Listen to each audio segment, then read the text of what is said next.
From the tax regime that our late president contributed his efforts to, you're now looking at how you can manage yourself so you can improve in your field of endeavor, whatever business field you are in. How do you manage yourself? How do you develop yourself? I'm in the studio with two handsome gentlemen.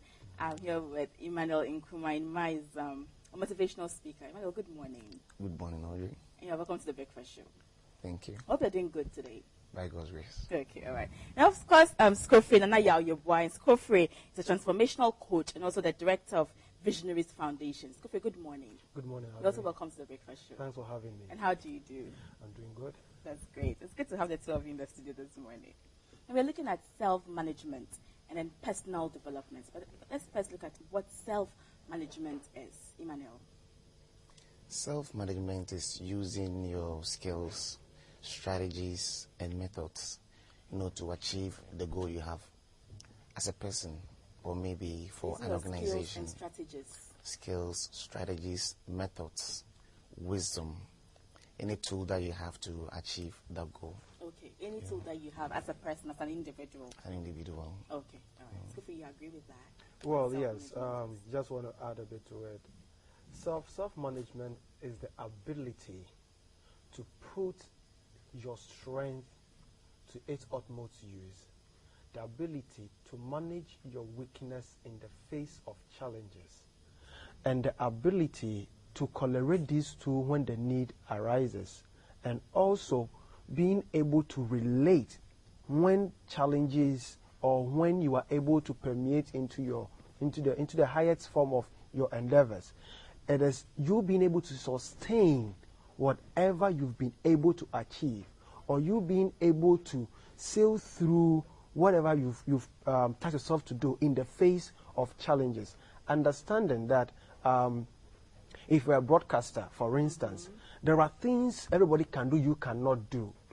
You understand? That is self-management. You are able to restrict yourself to the confines of your trade, maybe your family, words that anybody else can use, because you want to stand up to the image that is covered for a broadcaster. You cannot use it. So self-management is the ability to regulate everything that you find yourself doing, the ability to put your strength to its utmost use, the ability to face challenges with your weaknesses, then advance to a particular cause. Then you'll be facing the challenges in your chosen profession. Yes, you will. Not in any other area. Yeah, you see, that is why it's self. Whether it's in your profession, whether it's in marriage, whether it's in any social aspect, your ability to manage yourself, that self of you well, will allow you to permeate through all these facets of your life. When you have bad experience with marriage, it can pop up in your workplace. When you have bad experience in your marriage, it can pop up in your other forms of relationship. It's like a lady who have gone through a broken heart before. She quickly assumed all men are this. So naturally, so she's not been able, or should not been able to manage that aspect very well. That, well, Kofi came, he was this. Y'all might not be the same. Or a guy was going through say, Ya came, she was like this. Amma might not be the same, because you will be able to tailor, like I said, your weakness and your strength to suit that environment. You will be able to sail through. So either than that, when issue pops up, everybody will know, this guy or this lady or this man is having marital challenges. It will pop up in your workplace. But if you're able to manage yourself well, you will not transfer or misappropriate your anger as to wherever it is coming from. So it comes down to having the ability to manage your challenges, right? And overcoming them. Let's look at personal development and then self-management. Are the two the same thing? How different are the two? We come to the emotions that come up when some of the emotions that we go through and taking it to our workplaces, they can affect our professionalism. But let's look at personal development and then self-management. How do the two relate? I would first like to look at the definition of personal development. Okay. Developing means to cause something to grow or expand. Okay. So you are looking at multiplication, enlargement, and self-management is like you have a goal to achieve and you are doing your best in the face of challenges to achieve those goals. So there is some interrelation, but there are also some differences. Okay, all right. So expanding, growing. Expanding, that is growing. what we have personal development. So trying to expand yourself. Yeah, to grow. To grow. To move forward. All right, Scofray. Well, Personal development. personal development, like you rightly put it, is procedural. It has not end. As a matter of fact, personal development even starts from the day you entered your mother's womb. That is what it starts from. That is why you are able to make sure that your mom shouldn't take this kind of food. From the time you are conceived? From that day, that's when your development starts. Okay? Till you are dropped on this earth. To the point where you can now give meaning to things. You can now relate to things on your own. Maybe from 6 years, 8 years ago, that's where if a lady, she will want to start playing with things to understand when she sees mommy holding saucepans here and there. If it's a guy, he sees daddy behaving. You begin to find meaning to why things are so. It is procedural. Self-management is a subset of personality development. Till you are dead, you will keep on harnessing and enhancing your personality. When you are 15, the way you will understand a situation, when you are 25, it will not be the same. When you are 45, what you understood at the age of 25, you realize that you now have a better in-depth, coupled with experience over the years, so you relate to it differently. And it becomes growth, right? That is what I'm saying. So that's why I said that it is procedural. It's not static. It goes. When you are 65, the way you act to an issue at the age of 30, you will not relate to it the same way. So personal development is a stage-by-stage approach to issues as you evolve. So it doesn't end. It doesn't end. And it characterizes your intrinsic ability, things that you were born with that you cannot change. Your parent, your mother and father, you pick a bit of their genes and become what you will be out there. That is your intrinsic. Then you have the external one. When you are born into society, the way you relate, your culture, the dialect you speak, the school you attend, the people you relate with, then you move on. Even the courses you begin to offer in school all becomes part of your development. So it is not static, it's procedural. Okay, all right. So what are some of the resources and the tools they're supposed to look out for when it comes to self-management? When somebody is developing or managing him or herself, what are some of the tools that you are supposed to identify? I think to be able to develop, you should know what you have and how you're going to expand it. Because we're talking about growth and expansion. So what do I have to grow? You should have something first. We do have so much, that are latent in us. And psychologists have identified that the average human being can do anything that the geniuses have done. But most of the time, because of the way we perceive ourselves, because of the way we define ourselves, especially as Africans, we tend to classify ourselves in second position when we are relating to other races. So you're saying that the things that the geniuses can do, the average man can equally do. The average man can probably equally do. Hasn't felt that he can do it. We have the same brain cells. We have the same potential. We have identical talents. But our intelligences are different from each person, right? Yes, but it depends on how you develop yourself as a person. If you see yourself as intelligent, you will act intelligently. Okay. There is something that we call the Pygmalion effect. What's that?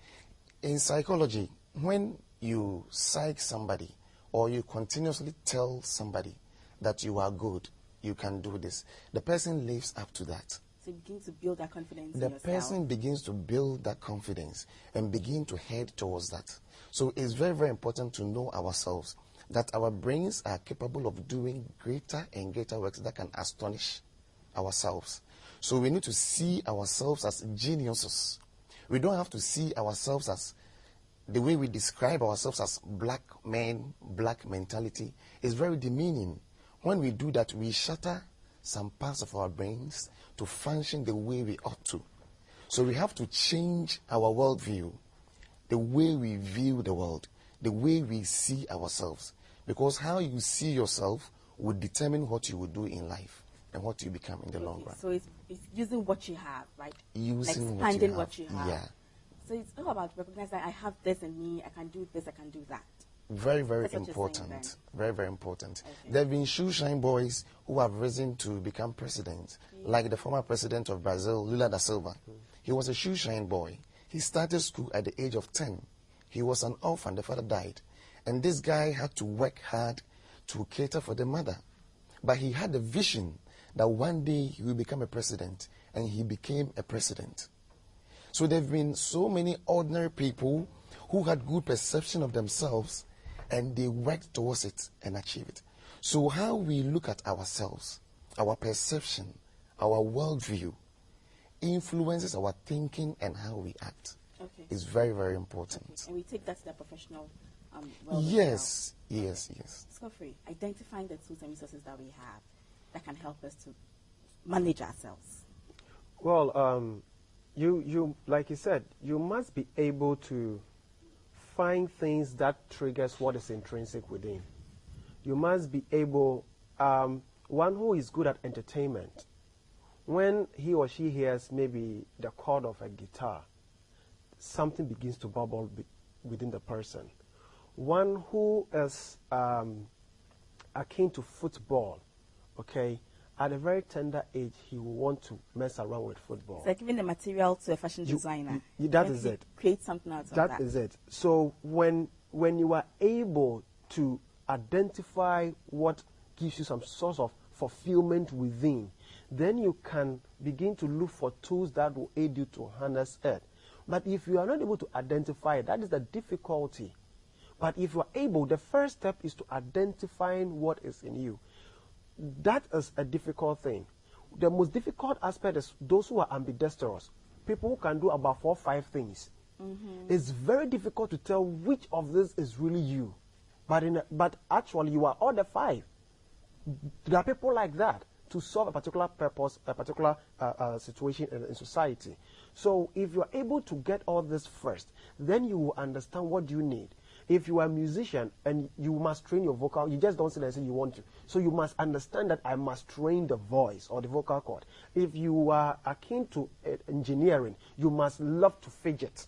If you are akin to speaking, you must find the right grammar. You must learn the act of speaking. Okay. You understand? So it is polishing and harnessing. That is what the management comes in.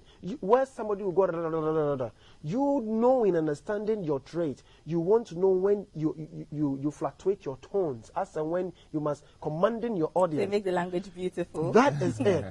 You understand? So it is understanding what you have, like you rightly put it. Then you begin to tailor it to resources that can harness it to the latter. So it still comes down to personal development, right? Growth. So we recognize the things that the talents that you have probably, and how you can expand these. Then are there special people who can help us recognize what we have if we can't find it in ourselves? I very much believe so. Sometimes the people around us, you know, the task they bring to us can give us a picture of our potential. You know, let me come in. Earlier, we are saying that if you have people around you, if somebody keeps telling you, you can be good, you can be good, you can be good, it builds that confidence in you. Yeah. At the same time, somebody tells you you're bad, you're foolish, it means you end up like that. You must recycle yourself. If somebody says something to you and you don't reject it within, that thing can have influence on you. So if somebody tells you something that you know that is not you, you must reject it within. You get it? So it's very important speaking to yourself, telling yourself who you are, standing in front of the mirror and boldly tell yourself what you want to be. This is me. This is what God has created me to be. This is my purpose in life. This is what I head towards. I'm capable of doing this. I will achieve this. I will achieve that. When you do that, you program yourself to get there. Okay. Yeah. Okay. So it's very, very important. Now, Scofray, at least you are a transformational coach. I'm wondering what that entails, really. So I was asking, there are people who can help you recognize the talents that you have in you, so it can help you succeed. We all want to succeed in whatever we find ourselves doing. So are there people who can help us do that if we refuse to recognize the talents that we have? Yeah, nature in its own wisdom does things that are so wonderful and beautiful.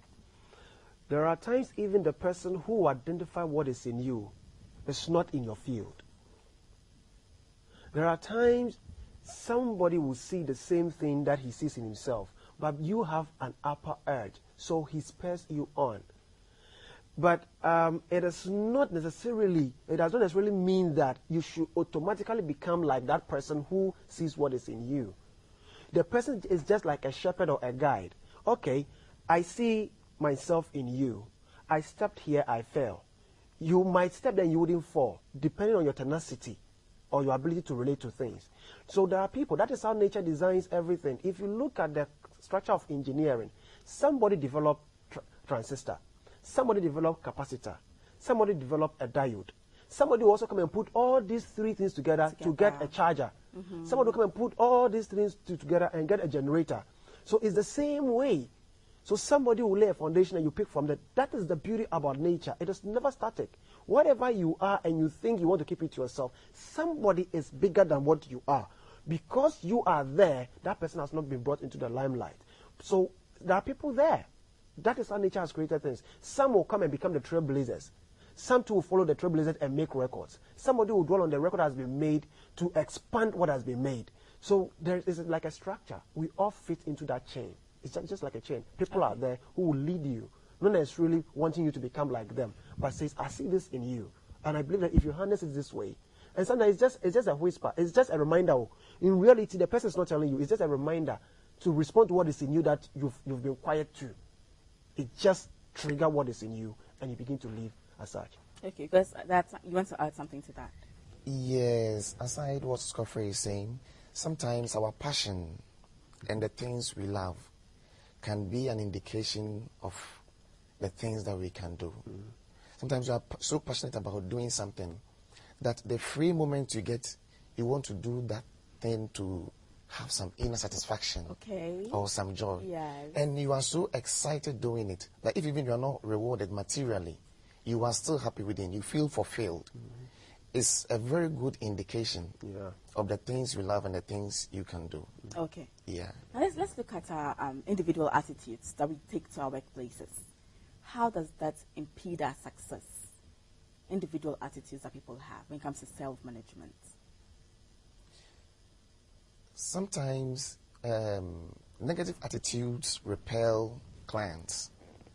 You know, we must be nice people. We must be sweet people. You see, you must create a very good impression in the mind of the person who comes. So the person will even love to come and see you the next time. Okay. Apart from the service you are offering. That the person can carry a message from that. Today I met somebody, the lady is so sweet, the person is so nice, the way the person talked to me. You know, people have so many problems as they walk around. Emotional problems, psychological problems. So sometimes people just want to be close to people who are good, who are nice, people who understand them.